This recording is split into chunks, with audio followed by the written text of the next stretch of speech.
This is Trevor Robinson, and this is my first podcast. I am currently working in Visalia, California, as COS Colleges Sequoia's strength and conditioning coach for the men's and women's track and field team, the women's basketball team, and the football team.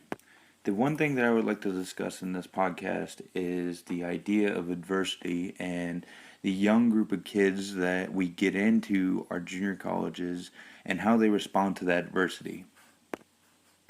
Starting with team sports, one observation that I've noticed with young teams is that when everything is going good, when everyone is winning and they have a good record, everyone loves each other. Everyone accepts each other and supports each other, and everything is going good. Coaches like each other, and the coaches have good relationships with their players.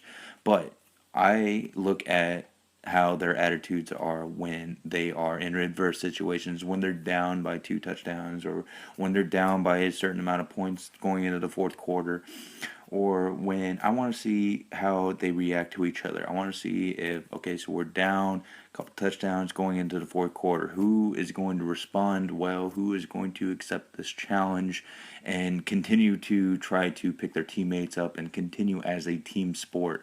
And who is willing to point the finger? As soon as people start pointing the finger, that is when this is not a mature team yet. This is a young team, or even, I mean, it's just simply interesting to watch. There are specific jobs that each individual has on a team. In my case, I would coach the defensive linemen. They have a specific objective in order for the offensive linemen not to get their hands on them.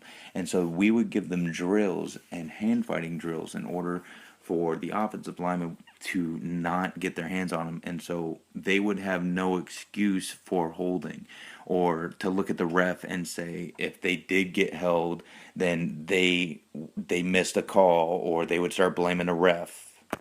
At that point, there should be no excuse. We have given them the tools in order to succeed, and you know what? If it doesn't work, it doesn't work. If he does not succeed on one particular play, it does not matter, because there is a ridiculous amount of plays within a 60-minute game that he can come back and rectify that and adjust it and make sure that he succeeds the next time. But as soon as adversity sets in, should be no pointing the fingers. They should be prepared. That is what my job is. I really believe that if I do not put them into adverse situations and prepare them for game situations where things are not going well, then I haven't fully done my job as a coach. Because things going well all the time is just simply not realistic. So, in regard to team sports, I don't necessarily base or judge a team effort, or a group, or their attitudes based on how well they are when they are winning. I like to see when they lose, how they react to when they lose. That is more important to me, basing on judging their character or whether they actually can communicate well if they're under pressure. As far as individual sports are very, very easy to understand who is it necessarily at fault, because it's a single person sport. Like in track, there should be nobody else other to blame, except for that single person, and they understand that. Like in track and field is probably one of my favorite sports, just because it is a single entity within that sport. Of course, they have great training partners, they have great coaches, but at the end of the day, that one individual has to run. That one individual has to throw and make sure that everything is as precise as they can make it, and then execute really well. And know that they have support in their background, because it's not just them going into it blind. They will be prepared mentally as an individual, but as an individual, that is who needs to be prepared for it when in the time that it needs to be executed. And once adversity is accepted, once that gets through their head and the athlete understands that adversity will always be there, then it becomes a non factor. They can start having fun and they actually start developing some type of status, a mental status to where they accept adversity and they welcome adversity. They want a challenge. They want to see other people succeed because as soon as they see someone do better than them, that pushes them to do better as well. A great example of this is us at COS. We're a junior college in Visalia, California.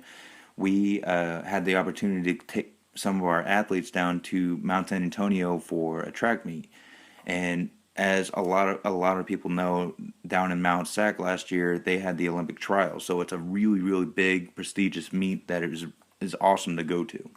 So when we go there, our discus thrower there's 29 people in the flights, in both flights. He is 29th. He has the worst mark out of all of them. All the D1 schools, Iowa, Arizona State, Arizona, Texas A&M are there. Everyone is there who is at a Division 1 status, but it doesn't affect him because he loves that